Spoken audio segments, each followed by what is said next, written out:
Hello. I'm stacking some books to give you guys hopefully a better view. Oh, that's not the view you want, but maybe this is. There we go. That's better. Laptop's on a small stack of books. This is all well and good. Everything is great. My cake turned out wonderfully. Cake was all good. Um, Quite delicious. I'm actually not that much of a sweet tooth, so my family will be enjoying it more than I will be. But nevertheless, it was quite tasty. It's like a angel foodie sort of thing, but not quite because it had yolks in it, and I'm pretty sure angel food cake doesn't have yolks. Not that this is the content you come here to see. Um, those are two of my three bookshelves behind me.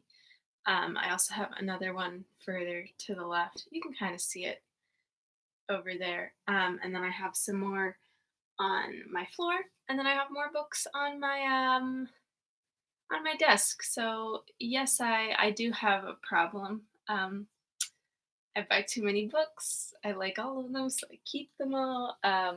Someday I'll get over it. Not today. So yesterday in the Age of Innocence. Oh, I told you. Oh, I have my class planner. Okay, we can talk about. No, we'll talk about yesterday first. Okay, yesterday in the Age of Innocence, we they were at the party that the Vanderludens were holding for Ellen. And Ellen came over and sat next to Newland, which is like not supposed to happen. But Newland was kind of like really cool with it. And they had a nice conversation. And then she got stolen away, and May showed up, and she was like, "So you're gonna come see me tomorrow?" And he's like, "I did not agree to that, but yes, I'm going to." So that's delicious. Oh my gosh, I was rewatching one of these, like the time that there was a Wi-Fi problem, and I realized I like smack so much, and it makes such like a horrifying noise. I'm so sorry. I will be limiting my smacking on hopefully all accounts. It was quite horrifying to to realize.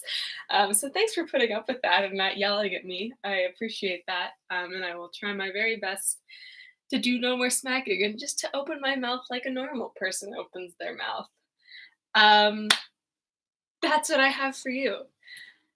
Let's uh, let's do this. Okay, what are they gonna do today? My back is going to go out. It does not like this positioning, so I'm going to try and shift. The reason I'm sitting on the floor, which I realize is a good thing to tell you, is that it's laundry day, and so I have a bunch of like stacks of folded clothes right where I would need to pull out my chair. Um,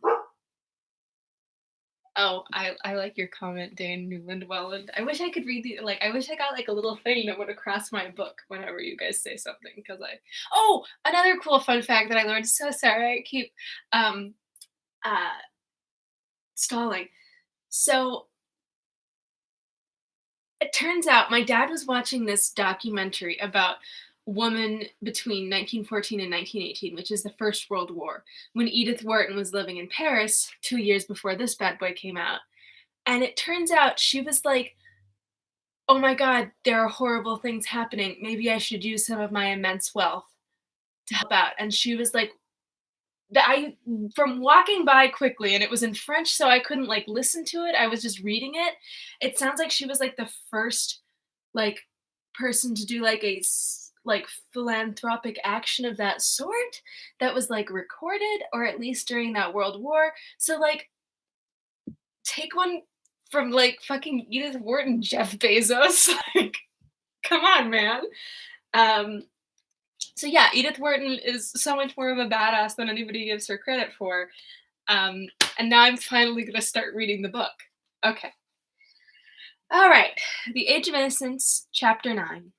The Countess Olenska had said, "After 5," and at half after the hour, Newland Archer rang the bell of the peeling stucco house with a giant wisteria throttling its feeble cast-iron balcony, which she had hired, far down West 23rd Street, from the vagabond Medora. It was certainly a strange quarter to have settled in. Small dressmakers, bird stuffers, and people who wrote were her nearest neighbors.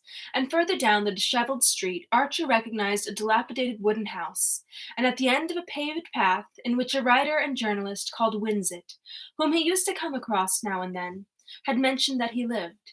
Winsett did not invite people to his house, but he had once pointed it out to Archer in the course of a nocturnal stroll, and the latter had asked himself, with a little shiver, if the humanities were so meanly housed in other capitals. Madame Olenska's own dwelling was redeemed from the same appearance only by a little more paint about the window frames, and as Archer mustered its modest front, he said to himself that the Polish count must have robbed her of her fortune as well as of her illusions.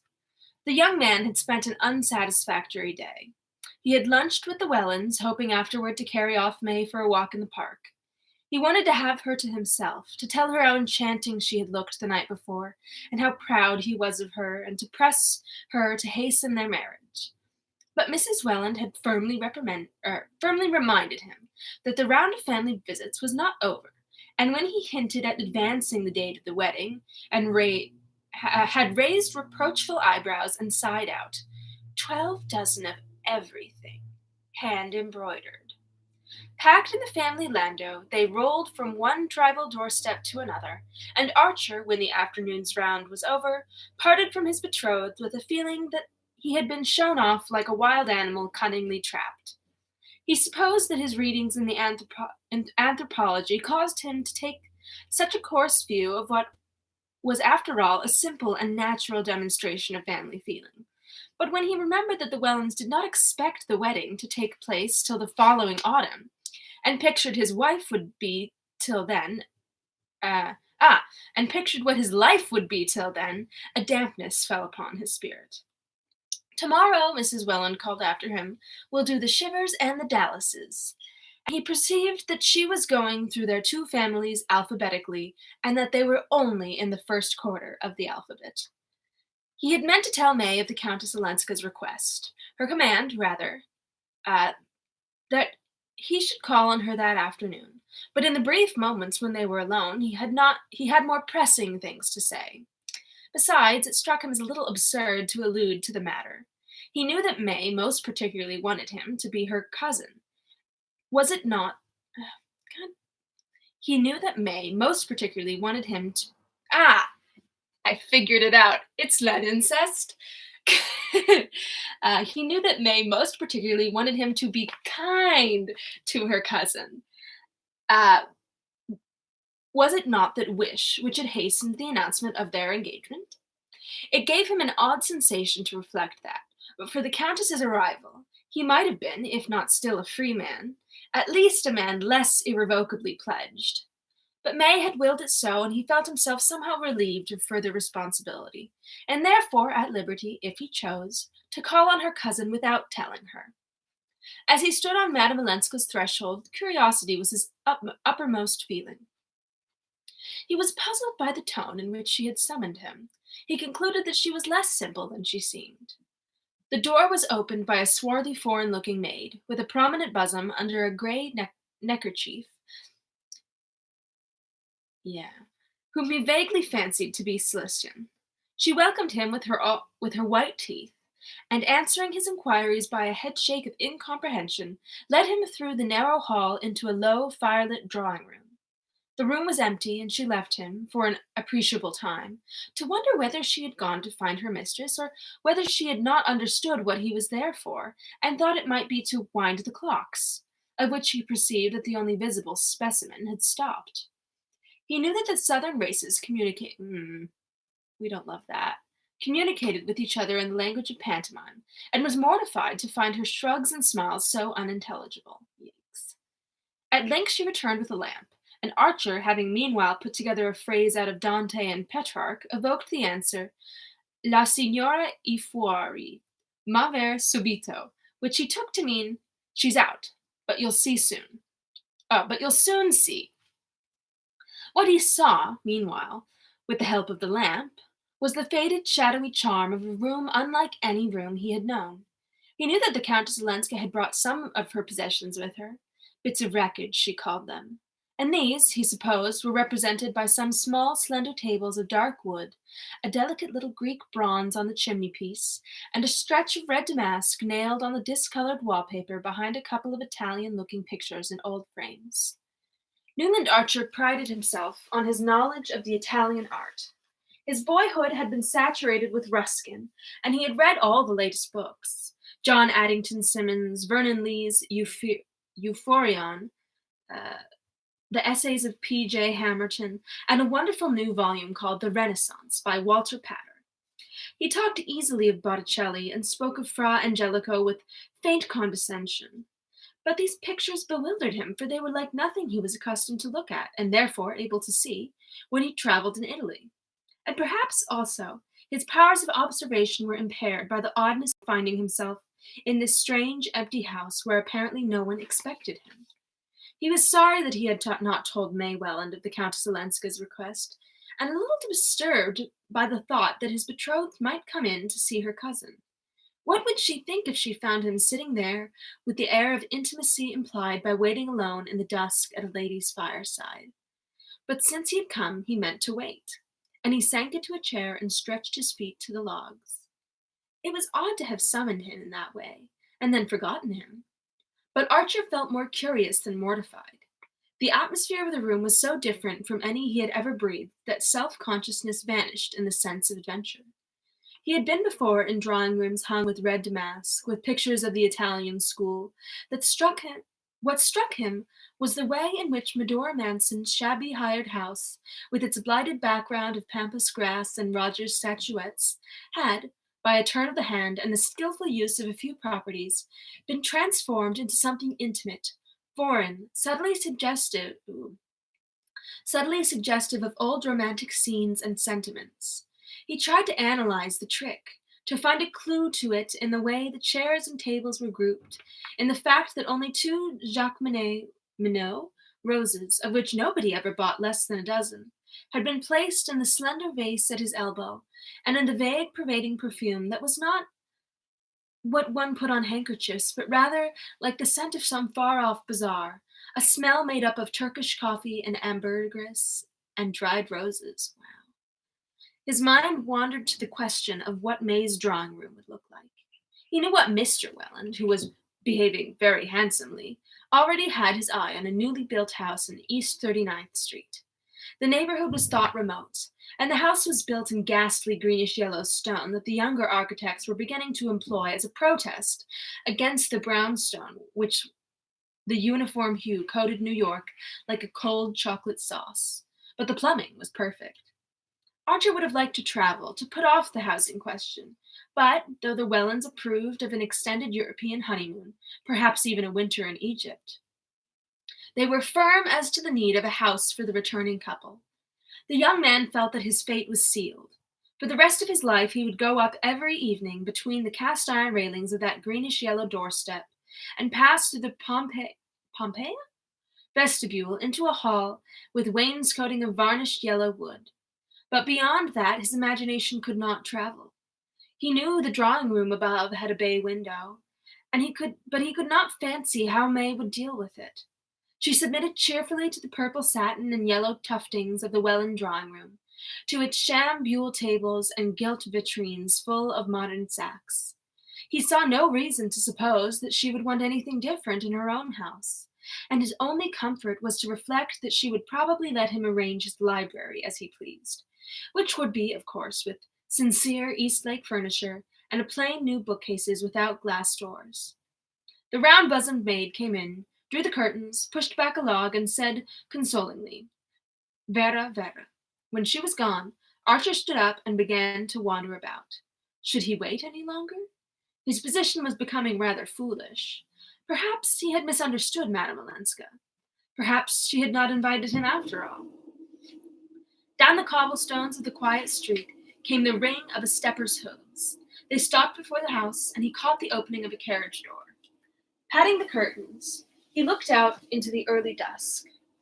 A street lamp faced him, and in its light he saw Julius Beaufort's compact English brougham, drawn by a big roan, and the banker descending from it and helping out Madame Olenska.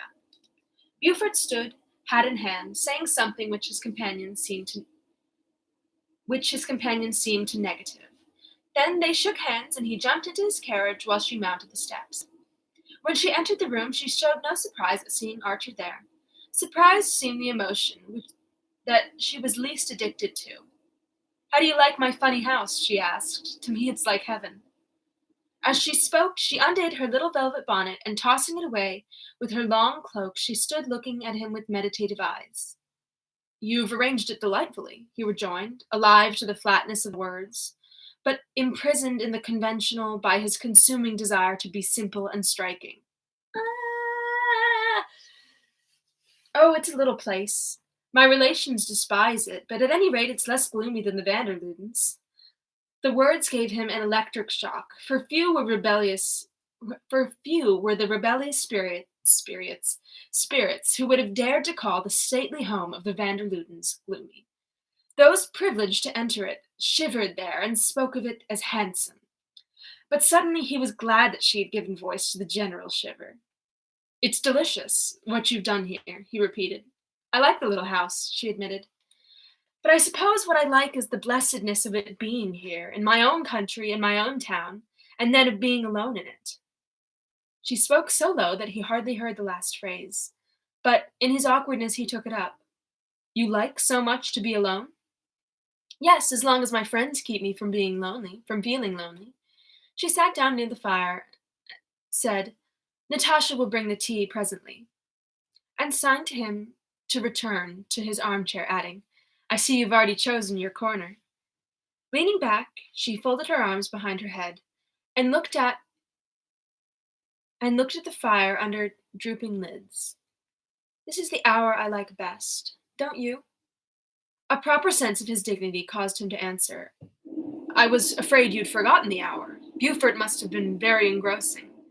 She looked amused. "Why, have you waited long? Mr. Beaufort took me to see a number of houses, since it seems I'm not allowed to stay in this one." She appeared to dismiss both Beaufort and himself from her mind, and went on, "I've never been in a city where there seems to be such a feeling against living in décroître eccentriques. What does it matter where one lives? I'm told this street is respectable. It's not fashionable." "Fashionable? Do you all think so much of that? Why not make one's own fashions? But I suppose I've lived too independently. At any rate, I want to do what you all do. I want to feel cared for, and safe." He was touched, as he had been the evening before when she spoke of her need of guidance. "Would we say that's what it is, Newland?" That's what your friends want you to feel. New York's an awfully safe place," he added with a flash of sarcasm. "Yes, isn't it? One feels that," she cried, missing the mockery. "Being here is like being taken on a holiday when one has been a good little girl and done all one's lessons." The analogy was well meant, but did not altogether please him. He did not mind being flippant about New York, but he disliked to hear anyone else take the same tone.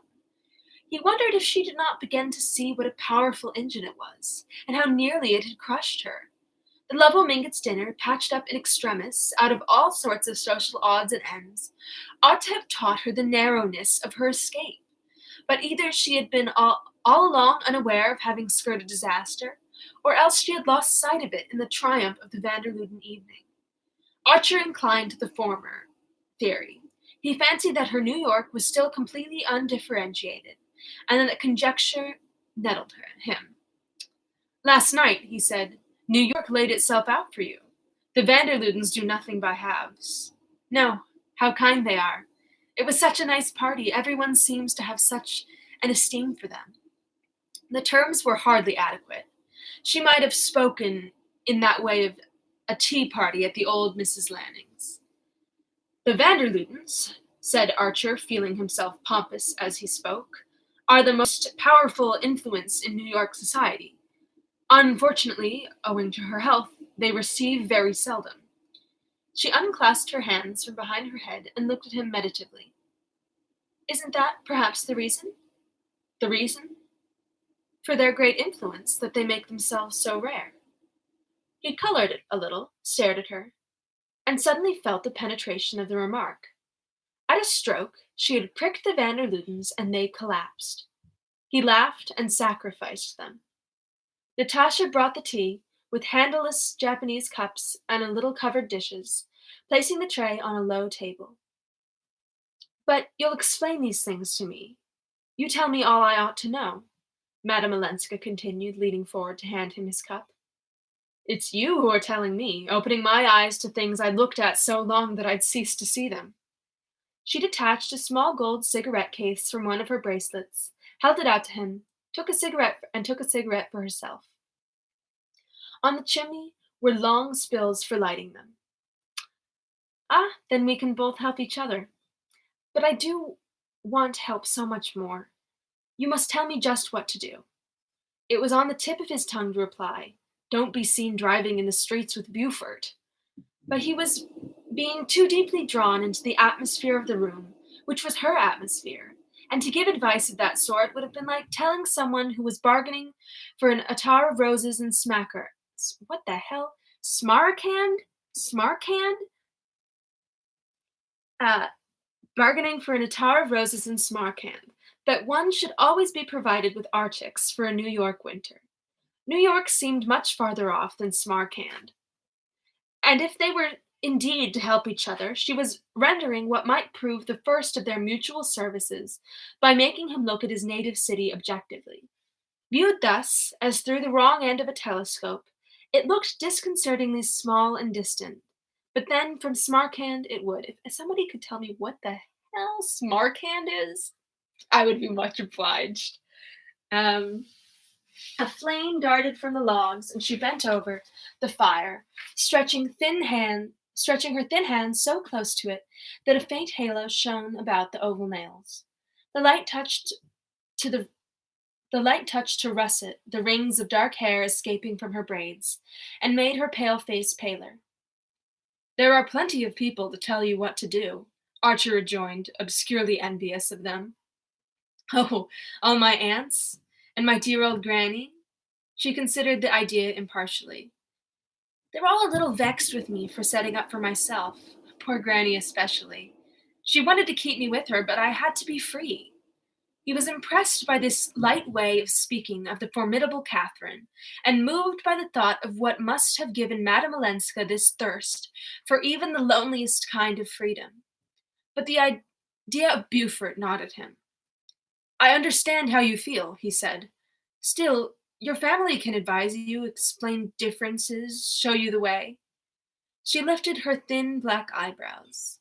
Is New York such a labyrinth? I thought it so straight up and down, like Fifth Avenue, and with all the cross streets numbered. She seemed to guess at his faint disapproval of this, and added, with the rare smile that enchanted her whole face, If you knew how I like it for just that, the straight up and downness, the big honest labels on everything. He saw his chance. Everything may be labeled, but everybody is not. Perhaps. I may simplify too much, but you'll warn me if I do. She turned from the fire to look at him. There are only two people here who make me feel as if they understand what I mean and could explain things to me. You and Mr. Buford. Archer winced at the joining of the names, and then, with a quick readjustment, understood, sympathized, and pitied. So close to the powers of evil she must have lived that she still breathed more freely in their air. But since she felt that he understood her also, his business would be to make her see Buford as he really was, with all he represented, and abhor it. He answered gently, I understand. But just at first, don't let go of your old friend's hands. I mean the older woman, your Granny Mingot, Mrs. Welland, Mrs. van der Luden. They like and admire you. They want to help you. She shook her head and sighed. Oh, I know. But on the condition that they don't hear anything unpleasant. Aunt Welland put it in those very words when I tried. Does no one want to know the truth here, Mr. Archer? The real loneliness is living among all these kind people who only ask one to pretend. She lifted her hands to her face, and he saw her thin shoulders shaken by a sob. Madame Olenska, oh, don't, Ellen, he cried, starting and bending over her. He drew down one of her hands, clasping it clasping and chafing it like a child's, while he murmured reassuring words. But in a moment she freed herself and looked up at him with wet lashes. Does no one cry here either? I suppose there's no need to in heaven, she said, straightening her loosened braids with a laugh, and bending over the tea kettle. It was burnt into his consciousness that he had called her Ellen, called her so twice, and that she had not noticed it. Burnt into his consciousness? Holy moly! Far down the inverted telescope, he saw the faint white figure of May Welland in New York. Suddenly, Natasha put her head in to say something in her rich Italian. Madame Olenska, again with a hand at her hair, uttered an exclamation of assent, a flashing Gia, Gia, and the Duke of St. Austria entered, piloting a tremendous black-wigged and red-plumed lady in overflowing furs. My dear Countess, I've brought an old friend of mine to see you, Mrs. Struthers. She wasn't asked to the party last night, and she wants to know you.